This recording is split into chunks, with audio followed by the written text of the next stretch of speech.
दोस्तों, ऑस्ट्रेलिया के खिलाफ पहला मैच खत्म होते ही BCCI ने दूसरे टेस्ट मैच के लिए भारतीय टीम की नई और घातक प्लेइंग 11 घोषित कर दी है, जिसे देखकर ऑस्ट्रेलिया पूरी तरह से दबाव में आ चुकी है। दोस्तों, इस नई प्लेइंग 11 में कप्तान रोहित शर्मा की वापसी हुई है और साथ ही 4 बड़े दिग्गज खिलाड़ियों को बाहर का रास्ता दिखा दिया गया है। वहीं 4 नए खिलाड़ियों को टीम में शामिल किया गया है, जो दूसरे टेस्ट मुकाबले में ऑस्ट्रेलिया को धूल चटाने वाले हैं। जी हां दोस्तों, इस वीडियो में हम जानेंगे कि भारत और ऑस्ट्रेलिया के बीच दूसरा टेस्ट मैच कब, कहां और कितने बजे से खेला जाएगा। साथ ही पिच रिपोर्ट पर भी बात करेंगे। तो दोस्तों, वीडियो को अंत तक जरूर देखना और वीडियो को लाइक एंड चैनल को सब्सक्राइब जरूर करना। सबसे पहले दोस्तों, आपको बता दें, भारत और ऑस्ट्रेलिया के बीच दूसरा टेस्ट मैच 6 दिसंबर 2024 को खेला जाएगा। ये मुकाबला सुबह 8:30 बजे से शुरू होगा। क्रिकेट के इस महामुकाबले का आयोजन एडिलेड ओवल स्टेडियम में होगा, जो अपनी खूबसूरत पिच और रोमांचक मुकाबलों के लिए जाना जाता है। अब सवाल ये है कि आप इस शानदार मुकाबले को कहां और कैसे देख सकते हैं। तो दोस्तों, आप इस मैच को अपने मोबाइल फोन पर डिज्नी प्लस हॉटस्टार ऐप पर लाइव स्ट्रीम कर सकते हैं। इसके अलावा अगर आप बड़ी स्क्रीन पर मैच का लुत्फ उठाना चाहते हैं तो इसे स्टार स्पोर्ट्स चैनल पर देख सकते हैं। यह मुकाबला सिर्फ एक मैच नहीं, बल्कि भारत और ऑस्ट्रेलिया के बीच सीरीज का सबसे अहम मोड़ साबित हो सकता है। चलिए दोस्तों, अब बात करते हैं एडिलेड ओवल ग्राउंड की पिच रिपोर्ट के बारे में। दोस्तों, इस मैदान पर खेली जाने वाली 4 पारियों में स्कोर का औसत लगातार घटता हुआ नजर आता है, जो टेस्ट क्रिकेट की खासियत है। पहली पारी का औसत स्कोर 369 रन है। इसका मतलब है कि शुरुआती दिनों में बल्लेबाजों को रन बनाने में फायदा होता है। इसके अलावा दूसरी पारी का औसत स्कोर 346 रन है, जो यह दिखाता है कि पिच धीरे धीरे गेंदबाजों के अनुकूल होने लगती है। वहीं तीसरी पारी में औसत स्कोर 268 रन तक गिर जाता है, जहां बल्लेबाजों को टिककर खेलना होता है। वहीं चौथी पारी का औसत स्कोर केवल 208 रन है। इस पिच पर चौथी पारी में बल्लेबाजी करना सबसे कठिन होता है, क्योंकि पिच में दरारें आ जाती हैं और स्पिनरों को ज्यादा मदद मिलने लगती है। इसके अलावा दोस्तों, बात करें तो इस मैदान पर अब तक का सबसे बड़ा स्कोर 674 रन है, जिसे ऑस्ट्रेलिया ने भारत के खिलाफ बनाया था। ये बताता है कि जब बल्लेबाजों का दिन हो तो इस मैदान पर रनों की बारिश हो सकती है। वहीं इस मैदान पर अब तक का सबसे कम स्कोर 77 रन है, जिसे वेस्ट इंडीज ने ऑस्ट्रेलिया के खिलाफ बनाया था। यह दर्शाता है कि जब गेंदबाजों का दिन हो तो यहाँ बल्लेबाजी बेहद मुश्किल हो जाती है। पहली पारी में बल्लेबाजी करने वाली टीम को बड़ा स्कोर खड़ा करना होगा, क्योंकि चौथी पारी में बल्लेबाजी करना लगभग नामुमकिन जैसा होता है। स्पिनर्स को तीसरे और चौथे दिन सबसे ज्यादा मदद मिलेगी, जबकि तेज गेंदबाजों को शुरुआती ओवरों में स्विंग से फायदा होगा। एडिलेड ओवल की पिच ने हमेशा ही रोमांचक मुकाबले दिए हैं। ऐसे में यह देखना दिलचस्प होगा कि भारत और ऑस्ट्रेलिया की टीमें इस पिच पर कैसी रणनीति अपनाती हैं। क्या भारतीय बल्लेबाज बड़े स्कोर खड़े कर पाएंगे या ऑस्ट्रेलियाई गेंदबाज फिर से दबदबा बनाएंगे? इसका जवाब मिलेगा 6 दिसंबर को। चलिए दोस्तों, अब भारतीय टीम की घातक प्लेइंग 11 के बारे में बात करते हैं। सबसे नंबर पर आपको बता दें कि इस प्लेइंग 11 में कप्तान रोहित शर्मा की वापसी हो रही है। दोस्तों, भारतीय क्रिकेट टीम के कप्तान रोहित शर्मा न्यूजीलैंड के खिलाफ पिछली सीरीज में अपने बल्ले से ज्यादा धमाल नहीं मचा सके थे, लेकिन अब ऑस्ट्रेलिया के खिलाफ दूसरे टेस्ट में वापसी करते ही हिटमैन अपने पुराने अंदाज में नजर आने वाले हैं। रोहित शर्मा का न्यूजीलैंड के खिलाफ प्रदर्शन उम्मीदों के मुताबिक नहीं रहा था। वहां उनका बल्ला खामोश रहा और बड़े स्कोर नहीं आए। फैंस को भी रोहित से ज्यादा की उम्मीद थी, लेकिन वह अपने स्तर का प्रदर्शन नहीं कर सके। लेकिन दोस्तों, रोहित शर्मा ने अपनी गलतियों से सबक ले लिया है। अब ऑस्ट्रेलिया के खिलाफ वह न केवल फॉर्म में वापसी करेंगे, बल्कि ऑस्ट्रेलियाई गेंदबाजों पर कहर बनकर टूटने वाले हैं। हिटमैन ने ऑस्ट्रेलिया के खिलाफ हमेशा शानदार प्रदर्शन किया है। उनका रिकॉर्ड बताता है कि जब रोहित का बल्ला चलता है तो विपक्षी गेंदबाजों को मैदान में सिर्फ गेंद उठानी पड़ती है। रोहित शर्मा इस बार तेज और स्पिन गेंदबाजों दोनों के खिलाफ आक्रामक खेल दिखाने की तैयारी में है। रोहित पहली पारी में शुरुआत में थोड़ा संभल कर खेलेंगे, ताकि विकेट बचाकर लंबी पारी खेल सके। एक बार सेट होने के बाद वह अपने दमदार पुल शॉट और स्ट्रेट ड्राइव से गेंदबाजों को मैदान के चारों तरफ दौड़ाने वाले हैं। यह मुकाबला सिर्फ रोहित शर्मा के लिए नहीं, बल्कि टीम इंडिया के लिए भी बेहद अहम है। ऑस्ट्रेलिया के खिलाफ इस सीरीज में रोहित की कप्तानी और बल्लेबाजी दोनों पर नजरें होंगी। अगर रोहित का बल्ला चला तो न केवल भारत मजबूत स्थिति में पहुंचेगा, बल्कि सीरीज में भी और ज्यादा बढ़त बना सकेगा। दोस्तों, रोहित शर्मा के चाहने वालों को इस बार उनसे बड़ी पारी की उम्मीद है। उनके रिकॉर्ड्स और आत्मविश्वास को देखकर यही कहा जा सकता लगता है कि ऑस्ट्रेलियाई गेंदबाजों को संभल कर रहना होगा, क्योंकि रोहित के बल्ले से बड़ी पारी आने वाली है। इसके बाद दोस्तों यशस्वी जायसवाल फिर से नंबर 2 पर बल्लेबाजी करते नजर आएंगे। दोस्तों भारतीय टीम के युवा बल्लेबाज यशस्वी जायसवाल ने अपने शानदार प्रदर्शन से क्रिकेट जगत में टहलका मचा दिया है। पहले टेस्ट मैच की दूसरी पारी में उन्होंने जिस आक्रामक अंदाज में बल्लेबाजी की वह काबिले तारीफ थी। यशस्वी ने ऑस्ट्रेलियाई गेंदबाजों की बेरहमी से पिटाई करते हुए टीम इंडिया को एक मजबूत स्थिति में पहुंचाया था। यशस्वी ने अपनी धुआंधार बल्लेबाजी से यह साबित कर दिया कि वह बड़े मुकाबलों के खिलाड़ी हैं। उन्होंने न सिर्फ ऑस्ट्रेलियाई गेंदबाजों को झकझोर दिया, बल्कि अपने दम पर विपक्षी टीम पर दबाव बनाया। उनका आत्मविश्वास और तकनीकी कौशल उन्हें एक खास खिलाड़ी बनाता है। यशस्वी जायसवाल की इस बेहतरीन फॉर्म को देखते हुए दूसरे टेस्ट में वह भारतीय टीम के सबसे अहम खिलाड़ियों में से एक बन गए हैं। यशस्वी के खेलने का अंदाज उन्हें खास बनाता है। उनकी बल्लेबाजी में वह जुनून और साहस झलकता है जो किसी भी विपक्षी गेंदबाज के लिए खतरनाक है। यशस्वी के आक्रामक शॉट्स और लंबे समय तक क्रीज पर टिके रहने की क्षमता भारतीय टीम के लिए बहुत फायदेमंद होगी। यशस्वी सिर्फ तकनीकी रूप से नहीं बल्कि मानसिक रूप से भी मजबूत खिलाड़ी हैं। उन्होंने मुश्किल हालातों में प्रदर्शन कर यह दिखा दिया है कि दबाव में भी वह अपना खेल खेलने में सक्षम हैं। दूसरे टेस्ट में उनका आत्मविश्वास और परिपक्वता भारतीय टीम के लिए बड़ा हथियार साबित हो सकता है। यशस्वी के फैंस को इस बार भी उनसे एक बड़ी पारी की उम्मीद है। उनके शानदार प्रदर्शन से न सिर्फ भारतीय टीम को बढ़त मिलेगी बल्कि वह ऑस्ट्रेलियाई गेंदबाजों को पूरी तरह से बैकफुट पर भेजने में कामयाब होंगे। दोस्तों यशस्वी जायसवाल ने यह दिखा दिया है कि वह सिर्फ एक उभरते हुए खिलाड़ी नहीं बल्कि टीम इंडिया के लिए एक मजबूत स्तंभ बनने जा रहे हैं। दूसरे टेस्ट में उनकी बल्लेबाजी देखना बेहद रोमांचक होगा। इसके बाद दोस्तों दूसरे टेस्ट मैच के लिए भारतीय टीम की प्लेइंग 11 में बड़ा फैसला लिया गया है। कप्तान रोहित शर्मा ने तीसरे नंबर पर बल्लेबाजी के लिए युवा बल्लेबाज देवदत्त पडिक्कल को बाहर करने का फैसला किया है। उनकी जगह अनुभवी बल्लेबाज केएल राहुल को टीम में शामिल किया गया है। पहले टेस्ट मैच में देवदत्त पडिक्कल को भारतीय टीम का हिस्सा बनाया गया था, लेकिन वह उम्मीद के मुताबिक प्रदर्शन नहीं कर पाए। पडिक्कल को पिच पर जमने में दिक्कत हुई और वह बड़ी पारी नहीं खेल सके। इसी कारण कप्तान और टीम प्रबंधन ने दूसरे टेस्ट के लिए अनुभव को प्राथमिकता देते हुए केएल राहुल को वापस लाने का निर्णय लिया। केएल राहुल जो पहले टेस्ट मैच में शानदार फॉर्म में नजर आए थे, इस प्लेइंग 11 में तीसरे नंबर पर एक बार फिर अपनी जगह पक्की कर चुके हैं। पहले टेस्ट में राहुल ने भारतीय टीम के लिए अहम पारियां खेली थीं और अपनी तकनीक और अनुभव से टीम को संभाला था। उनका शांत स्वभाव और खेल को पढ़ने की क्षमता उन्हें तीसरे नंबर पर एक परफेक्ट विकल्प बनाती है। टीम प्रबंधन को भरोसा है कि केएल राहुल इस बार भी अपनी फॉर्म को बरकरार रखते हुए टीम को मजबूत शुरुआत देंगे। राहुल का अनुभव और उनका ऑस्ट्रेलियाई गेंदबाजों के खिलाफ खेलने का रिकॉर्ड इस फैसले को और भी मजबूत करता है। राहुल ने पिछले मैच में अपनी क्रीज पर टिकने की कला और स्पिन तेज गेंदबाजी दोनों के खिलाफ शानदार शॉट्स का प्रदर्शन किया था। दोस्तों इसके बाद भारतीय टीम के नंबर 4 के मास्टर बल्लेबाज विराट कोहली इस बार भी प्लेइंग 11 में अपना स्थान बनाए हुए हैं। हालांकि हालिया फॉर्म विराट के लिए उतना खास नहीं रहा, लेकिन उनकी प्रतिभा और अनुभव पर कोई शक नहीं कर सकता। पिछले कुछ मुकाबलों में विराट कोहली का बल्ला ज्यादा रन नहीं उगल पाया है। उनका स्ट्राइक रेट और बड़ी पारी खेलने का सिलसिला थोड़ा रुक सा गया है, लेकिन विराट जैसे खिलाड़ी को कभी कम आंकना एक बड़ी गलती हो सकती है। एडिलेड ओवल की पिच, जहां विराट कोहली ने पहले भी शानदार पारियां खेली हैं, उनके लिए अनुकूल साबित हो सकती है। विराट का आत्मविश्वास और कठिन परिस्थितियों में खेलने का अनुभव उन्हें ऑस्ट्रेलियाई गेंदबाजों के लिए सबसे बड़ा खतरा बनाता है। विराट कोहली अपने आक्रामक कवर ड्राइव और पुल शॉट से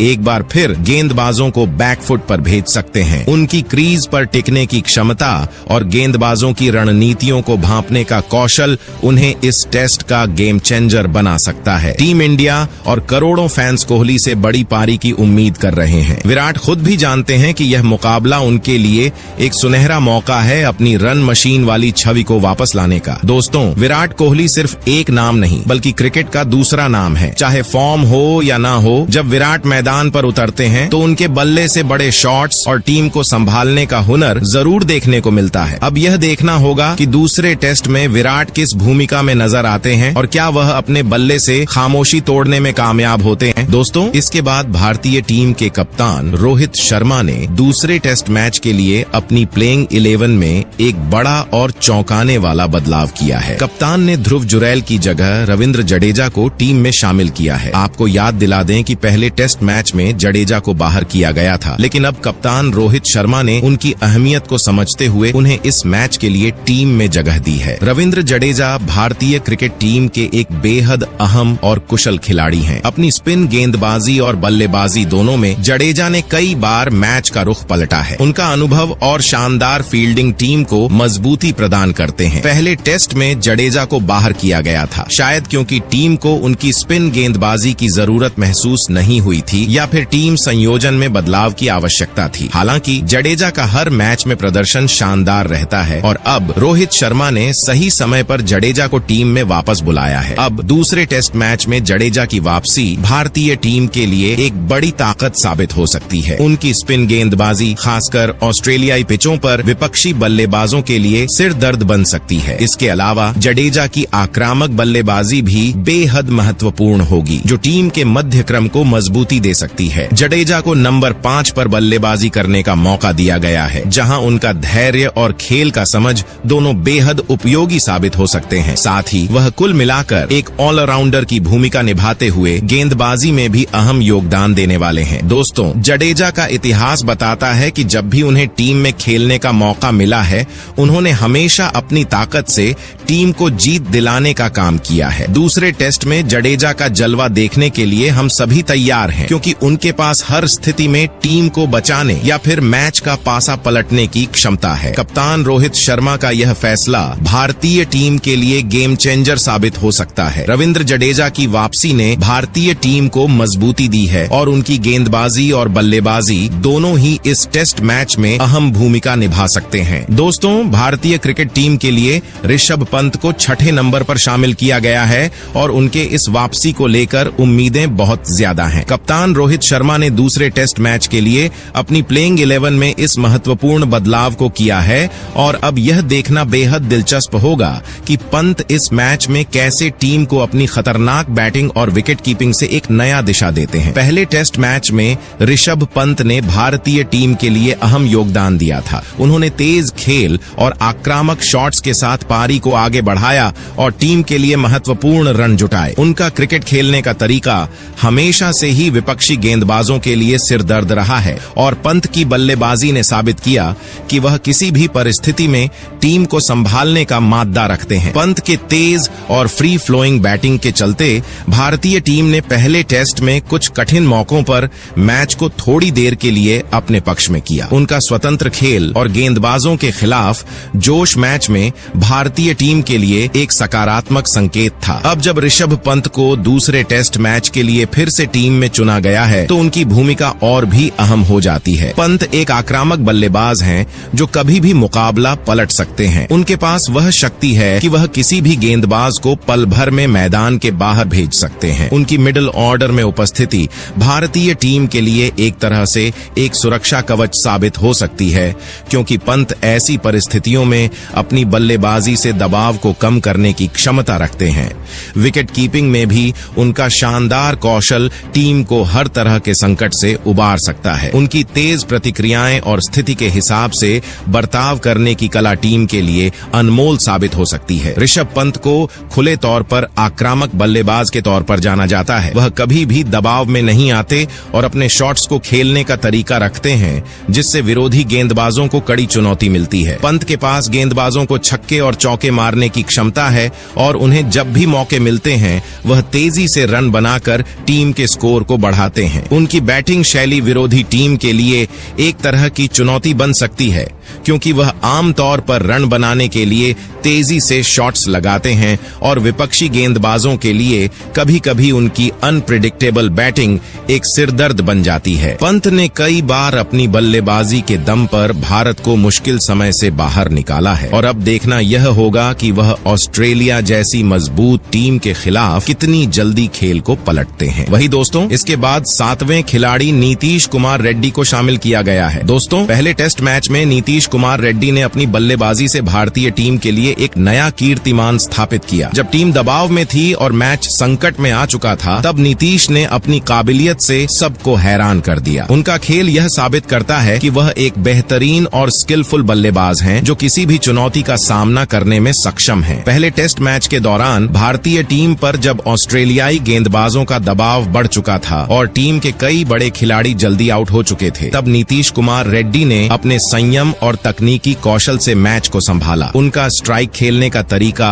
और लंबी पार्टनरशिप बनाने की क्षमता इस टेस्ट मैच में निर्णायक साबित हुई। उन्होंने यह दिखाया कि सिर्फ अनुभव ही नहीं, बल्कि तकनीकी ताकत और मानसिक मजबूती भी टेस्ट क्रिकेट में महत्वपूर्ण है। रन बनाना और विकेट बचाना दोनों का समन्वय करते हुए नीतीश ने साबित किया कि वह इस स्तर पर भारतीय टीम के लिए एक भरोसेमंद खिलाड़ी बन चुके हैं। नीतीश कुमार रेड्डी का बल्लेबाजी करने का तरीका बेहद संतुलित है। उनकी तकनीकी सटीकता और ठहराव ने उन्हें एक मजबूत बल्लेबाज बना दिया है, जो किसी भी प्रकार के गेंदबाजी हमले का सामना करने में सक्षम है। उनके खुलकर खेलते हुए शॉट्स, खासकर ऑफसाइड पर शॉट्स और घुमावदार गेंदों पर कवर ड्राइव ने उनकी बल्लेबाजी को आकर्षक और प्रभावशाली बना दिया है। वह न केवल लंबी पारी खेल सकते हैं, बल्कि तेज खेलते हुए रन भी बना सकते हैं, जो टीम के लिए महत्वपूर्ण साबित होता है। दूसरी पारी में जब भारतीय टीम ने बड़े स्कोर बनाने के लिए संघर्ष किया, तब नीतीश ने मैच को धैर्य और संयम से खेला। उन्होंने कभी भी घबराहट में आकर गलत शॉट नहीं खेले, बल्कि अपनी बल्लेबाजी को लंबी अवधि तक स्थिर रखने की कोशिश की। उच्चतम स्तर के क्रिकेट में मानसिक मजबूती बहुत महत्वपूर्ण होती है, और नीतीश ने यह साबित किया कि वह मुश्किल परिस्थितियों में भी कूल और कॉम्पोज्ड रहते हुए अपने खेल पर ध्यान केंद्रित कर सकते हैं। नीतीश के शानदार प्रदर्शन ने भारतीय टीम के लिए मनोबल को बढ़ाया है। इसके बाद दोस्तों 8वें खिलाड़ी वॉशिंगटन सुंदर को भी शामिल किया गया है। दोस्तों, भारतीय क्रिकेट में जब भी ऑलराउंडर की बात होती है, तो नाम आता है वॉशिंगटन सुंदर का। एक बहुत ही कम उम्र में वॉशिंगटन सुंदर ने अपनी मेहनत और स्किल से यह साबित किया है कि वह भारतीय क्रिकेट के सबसे बेहतरीन ऑलराउंडर्स में से एक हैं। आज वह सिर्फ अपनी गेंदबाजी के लिए ही नहीं, बल्कि अपनी बल्लेबाजी में भी टीम के लिए अहम योगदान देने वाले खिलाड़ी बन चुके हैं। इसी कारण उन्हें इस प्लेइंग 11 में एक अहम स्थान मिला है। वॉशिंगटन सुंदर ने अपनी क्रिकेट यात्रा की शुरुआत बेहद कम उम्र में की थी। जब वह भारत के घरेलू क्रिकेट में कदम रखे, तो उन्होंने अपनी गेंदबाजी से ही सभी को प्रभावित किया। उनकी गेंदबाजी में एक अलग ही कमाल था, खासकर उनकी वेरिएशन और अच्छी लाइन और लेंथ। वह स्पिन गेंदबाज के तौर पर बहुत कड़े प्रतिद्वंदी साबित हुए, जिनकी गेंदों को पढ़ना बल्लेबाजों के लिए कठिन था। इसके अलावा उनकी बल्लेबाजी में भी ताकत है, और वह एक ऑलराउंडर के तौर पर किसी भी पारी को स्थिर करने का काम करते हैं। वॉशिंगटन सुंदर की गेंदबाजी तकनीक काफी सधी हुई है। उनका आधुनिक स्पिन गेंदबाजी में शानदार तकनीक और धीमे ओवरों में दबाव बनाना उन्हें प्रभावी बनाता है। वह बहुत ही स्मार्ट तरीके से गेंदबाजी करते हैं। खासकर उन्होंने इंग्लिश कंडीशंस में अपनी गेंदबाजी से कई बार विपक्षी टीम को चौंका दिया। उनकी ऑफ स्पिन और फ्लाइटेड गेंदें बल्लेबाजों के लिए हमेशा खतरे की घंटी होती हैं, और अक्सर वह मैचों में बीच में आकर टीम के लिए महत्वपूर्ण विकेट निकालते हैं। उनकी नंबर 6 या नंबर 7 पर बल्लेबाजी करने की क्षमता टीम के लिए काफी महत्वपूर्ण साबित होती है। वह क्रीज पर टिकने की क्षमता रखते हुए समय पर रन बनाने का काम करते हैं। उनकी बैटिंग का तरीका ज्यादा आक्रामक नहीं होता, लेकिन वह अपनी पारी को धीरे धीरे सेट करते हैं और टीम की जरूरत के हिसाब से रन बनाते हैं। अगर कभी टीम दबाव में हो, तो वह अपनी ऑलराउंडर क्षमता से पारी को संभाल सकते हैं और विपक्षी टीम को दबाव में डाल सकते हैं। वह एक ऑलराउंडर के तौर पर हमेशा गेंदबाजी और बल्लेबाजी दोनों में योगदान दे सकते हैं और टीम के लिए महत्वपूर्ण साबित होते हैं। उनके पास मैच में सही समय पर गेंदबाजी करने और रन बनाने की क्षमता है, जिससे वह किसी भी परिस्थिति में भारतीय टीम के लिए एक गेम चेंजर बन सकते हैं। इसके अलावा उनकी फील्डिंग भी अच्छी है, जो एक बेहतरीन ऑलराउंडर की पहचान होती है। वही दोस्तों, इसके बाद 9वें खिलाड़ी मोहम्मद सिराज को शामिल किया गया है। दोस्तों, भारतीय क्रिकेट में जब भी तेज गेंदबाजी की बात होती है, तो एक नाम हमेशा सुर्खियों में रहता है, मोहम्मद सिराज। पहले टेस्ट मैच में उन्होंने अपनी घातक स्विंग गेंदबाजी से ऑस्ट्रेलियाई बल्लेबाजों को न केवल परेशान किया, बल्कि उन्हें अपनी गेंदबाजी का सही स्वाद चखाया। सिराज ने यह साबित कर दिया कि वह भारतीय क्रिकेट के लिए एक कंप्लीट तेज गेंदबाज बन चुके हैं, जो किसी भी परिस्थिति में ऑस्ट्रेलियाई जैसे मजबूत टीम को धूल चटाने की क्षमता रखते हैं। मोहम्मद सिराज की स्विंग गेंदबाजी को देख ऑस्ट्रेलियाई बल्लेबाजों का सामना करना करना किसी भी दिन चुनौतीपूर्ण हो सकता था। उनकी आउटस्विंग और इनस्विंग गेंदें, खासकर बाहर की ओर घूमने वाली गेंदें, बल्लेबाजों को हमेशा उलझा देती हैं। पहले टेस्ट में सिराज ने अपनी स्विंग और सटीक लाइन और लेंथ से ऑस्ट्रेलियाई बल्लेबाजों को एक के बाद एक आउट किया। उनके गेंदों की स्विंग ने कई बार बल्लेबाजों को पोजीशन में असमंजस डाला और यही उनकी सबसे बड़ी ताकत बन गई। ऑस्ट्रेलिया की टीम में गुणवत्ता वाले बल्लेबाज मौजूद हैं, लेकिन जब बात मोहम्मद सिराज की गेंदबाजी की आती है तो वह अपनी स्विंग और स्पीड से सभी को हैरान कर देते हैं। पहले टेस्ट मैच में सिराज की गेंदबाजी ने यह दिखा दिया कि ऑस्ट्रेलियाई बल्लेबाजों को अब सिराज से डरना शुरू हो गया है। लाबुशेन, स्मिथ और अन्य प्रमुख बल्लेबाजों को सिराज की स्विंग गेंदों के सामने अपना बैलेंस खोते हुए देखा गया और इसका असर उनकी बैटिंग पर पड़ा। सिराज ने अपनी गेंदबाजी से यह साबित कर दिया कि ऑस्ट्रेलियाई टीम अब उनसे खास तौर पर खौफ खाती है और यही भारतीय टीम के लिए एक शानदार संकेत है। मोहम्मद सिराज का आत्मविश्वास और गेंदबाजी में धैर्य उनके प्रदर्शन का अहम हिस्सा है। वह मैच के किसी भी मोड़ पर अपना काम करते हुए टीम के लिए विकेट हासिल कर सकते हैं। सिराज का यह आत्मविश्वास दर्शाता है कि वह ऑस्ट्रेलिया जैसी मजबूत टीम को भी अपनी गेंदबाजी से दबाव में डाल सकते हैं। इसके बाद 10वें खिलाड़ी हर्षित राणा है। दोस्तों, पहले टेस्ट मैच में भारतीय गेंदबाजों का प्रदर्शन देखकर यह साफ हो गया कि टीम इंडिया के पास अब एक और खतरनाक और युवा गेंदबाज है, जिसका नाम है हर्षित राणा। हर्षित ने अपनी स्विंग और गति से ऑस्ट्रेलियाई बल्लेबाजों को इस कदर परेशान किया कि उनके लिए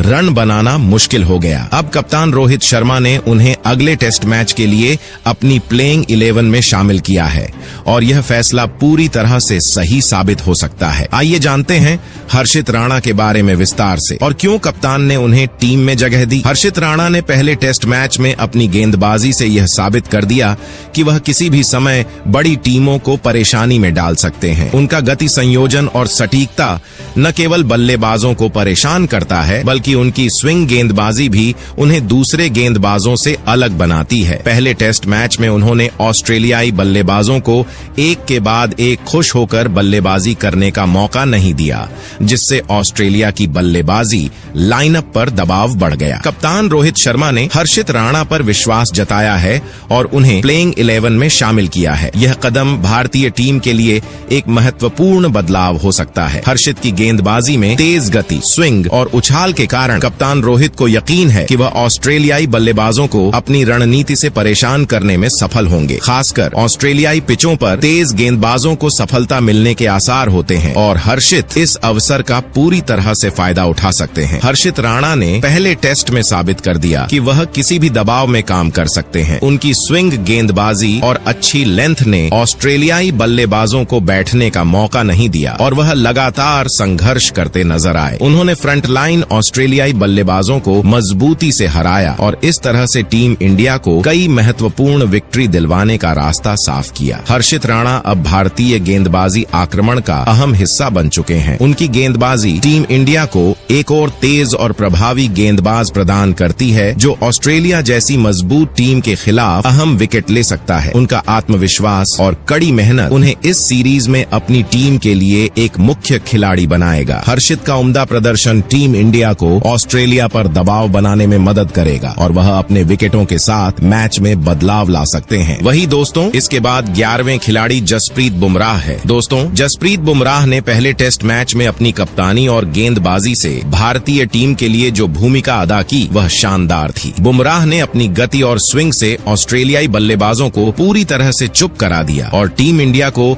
मजबूत स्थिति में लाने में अहम भूमिका निभाई। उनका प्रदर्शन न केवल भारतीय क्रिकेट फैंस के लिए गर्व का विषय था, बल्कि पूरी क्रिकेट दुनिया में जसप्रीत बुमराह की गेंदबाजी की तारीफ हो रही थी। बुमराह ने पहले टेस्ट मैच में कप्तान के रूप में टीम का नेतृत्व किया और उनकी कुशल कप्तानी ने भारतीय टीम को बेहतर दिशा दिखाई। गेंदबाजी के मोर्चे पर बुमराह ने अपनी स्विंग और गति से ऑस्ट्रेलियाई बल्लेबाजों को परेशान किया। उनकी गेंदों में वो जादू था जो किसी भी बल्लेबाज के लिए मुश्किल बना देता है। बुमराह ने स्ट्राइक गेंदबाज के रूप में ऑस्ट्रेलियाई लाइनअप को तोड़ा और कई अहम विकेट लिए। उनकी घातक यॉर्कर और स्विंग गेंदबाजी ने पूरे मैच के दौरान भारतीय टीम को अहम विकेट दिलवाए। बुमराह की कप्तानी में भारतीय टीम ने चतुराई और योजनाबद्ध तरीके से खेला, जो कि टेस्ट क्रिकेट में बहुत महत्वपूर्ण होता है। उन्होंने टीम की फील्ड सेटिंग में में ऐसे बदलाव किए जो ऑस्ट्रेलियाई बल्लेबाजों को हमेशा दबाव में रखते थे। साथ ही बुमराह ने गेंदबाजी की रणनीतियों को